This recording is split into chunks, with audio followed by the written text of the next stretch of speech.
We're counting down. Yesterday was practice 14. I like where we're at defensively. A lot of things to improve on. We still have a lot of great competition. So with that, I'll open it up with questions. How many cases of Pepto do you order for yourself when you start to contemplate putting 2 rookies at cornerback? None at all. Really?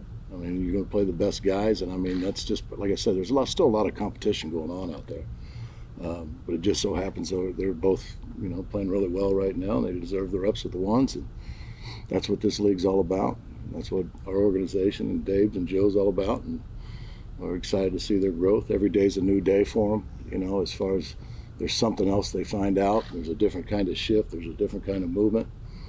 And, the faster that can become just natural to them, instead of thinking while they're doing it, the faster you'll see them make more plays, and it's fun to watch. Is this something you had in mind as early as draft weekend, or did it No, I think it all happens. I mean, I knew the player that Deontay was, and I just didn't know the level where Trey was at, and he's stepped up to every challenge that we've given him, and he's playing well right now. How would you assess how both of those guys played in the game?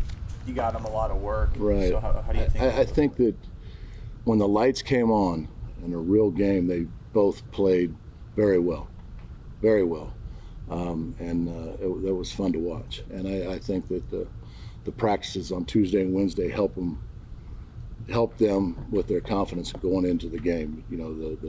The unknown fear, of what's this going to be like going against somebody else. So I thought that was really good for him. From the outside, it looks like Pinnock is really seizing his opportunity at safety. But it looks like you're also trying to find ways to get Dane on the field. Yeah, go ahead. What would you call that role that you've been? I think that there's times I've said before standing up here that the NFL's a matchup game now, and there were times last year we played with 4 safeties on the field.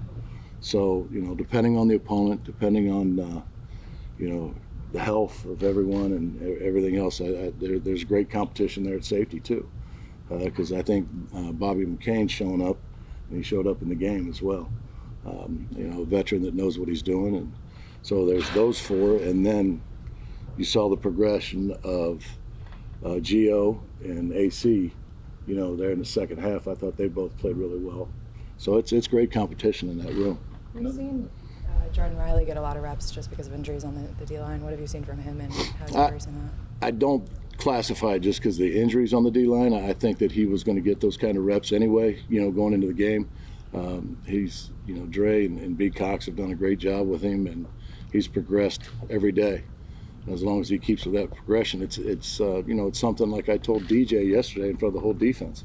It's a different landscape up front for us, and you guys can see it, just physically see the difference in our D-line. So just like I talked about with the safeties, there's great competition in the D-line row, led by Dex and Leo. I think another place that you have competition is that second inside linebacker spot. How would you assess what you're seeing from Beavers and McFadden at this point? I tell you, I thought Micah played really well in the game, and he did a lot of good things. And I think that, like this is truly Beaver's rookie year, because of the ACL, and he's missed so many practices that, that Micah's got a year under his belt. And, it's good competition that Micah's definitely leading right now. So we'll see where that goes and where that takes it. Are you opening to adding, like, say, Anthony Barr, or is... I'm open to adding anybody that Joe and Dave think that we need. And what's your comfort level, I guess, with the 2? They're both pretty young, right? You mentioned Right. One guy's a rookie, one guy's right. was a rookie last Yeah. year. So what's your comfort level with those 2 if you roll into the year with them? Well, you always want, as a coach, and a coordinator, you always want as many good players as you can get. So, like I said, I wouldn't say no to anything. And there's, once again, I sound like a broken record. There's good competition there. Yeah. But I definitely, would say that Mike is leading it right now. We've obviously seen Adoree in the slot a bunch, right? Mm-hmm. Would you consider doing that full-time, for lack of a better term? Is that something that you're at least contemplating at this point? Jordan, you know me, you saw some different things out there that you're like, what is he doing? I mean, we consider everything.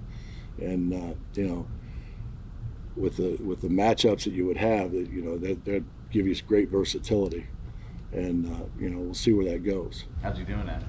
He's What good. makes him good at it? I mean, just because Like- his coverage skills, number one, his speed, his athleticism, everything that made him our number one corner last year, he still has. And you know, I think when you go into these games, you want to play, you know, in any sub package, you want to play your three best corners. And right now, those are our three best corners. So there's nothing, you know, set in stone yet. You know what I mean? And we'll see how it works out. Wink, why do you think Hawkins wasn't drafted till the 6th round? Have no idea. I mean, that whole thing, the whole draft process, and I think that Joe, you know, he took Trey on you know, his traits that he has. He's, you know, he's big, he's long, he's fast, and I mean, there's lots of guys that didn't get drafted until later rounds. You know, starting with Tom Brady. You know, but I think it's just, you know, I'm not saying he's the Tom Brady of corners. Don't get me wrong, but I'm just saying, you know, I can't tell you why. It's just that's where he fell in the draft. Do you see a huge difference between him and your 1st round pick in terms of their learning on the field and their acclimating to the NFL game? I think that they're different in all kinds of ways, and I think that it's great competition for both of them to try to, you know, they're both rookies, to try to compete. And, you know, once you get here, this is one of the things that I love with Joe and Dave's. Once you get here, it doesn't matter how you got here. And I'm sure you've heard Dave say this before. We're going to play the best 11 that you can play that day. And I mean, that's what is exciting during training camp for coaches. And I would think it would be exciting for the players because they all get treated equally. As, you know, all 90 of them coming in that building. Wink, with Belton, I know last year, for the most part, from the outside, you know, he was compromised physically with that clavicle for most of the year. Are we seeing him now, the plays that he's made, especially in the last week or so, that he feels like he's back 100% to what you need him to do in this defense? I hope so. You know, I think that, you know, he was making those plays last year before the injury. He's one of those guys that the ball finds him, and he finds the ball. And that's a great trait to have when you're in the secondary in the National Football League. So I'm really happy for him. He is healthy, you know, and I'm seeing the Dane that I thought that I would see being healthy, you know. One of the first few plays on defense, Pinnock had the interception, but Fox seemed to get the hit. How has he played? I think Tamon's done a nice job. I mean, Tamon knows he you know, undrafted free agent from North Carolina. He knew how he made the team last year, and he has to keep that mindset, which he has, every day the rest of his career. I mean, because if you those late undrafted free agents, the late round draft choices, they have a chip on their shoulder, and they should, you know, because they know they belong at this level. And you know, that was one of his better pass rushes I've seen since he's been here. And obviously caused a big play on the first play of the game.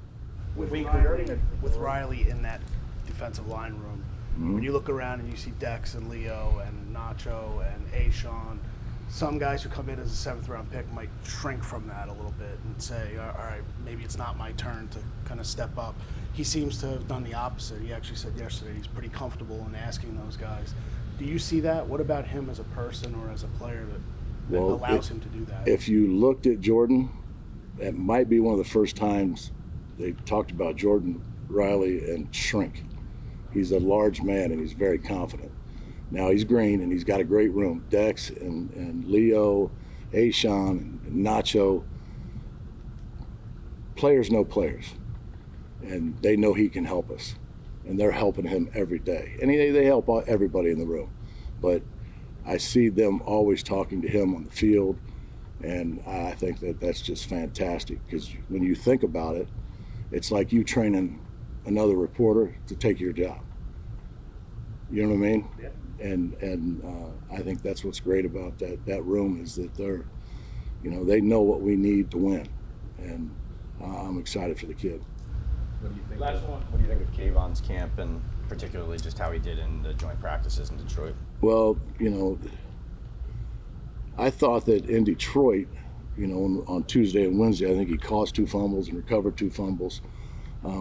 I expect him to be at the top of everything, and so do we. And I've talked to him about his practice, and I think that he heard me clearly, and I talked to him in front of the entire defense.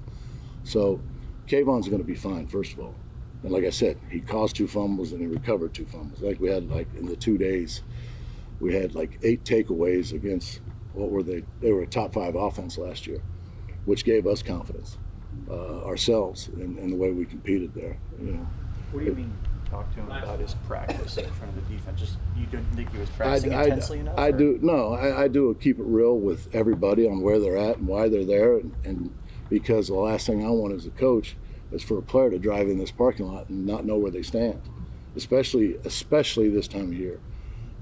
Because I think that we build our relationships, we build our foundation on trust and honesty, and I tell them what I think and where they stand, and it's where the competition is, where the line is. I talk about all that. So like I said, we had a great week in Detroit. I'm sure you haven't heard that quote very often, but it was a great week, and I'm excited to take this next step.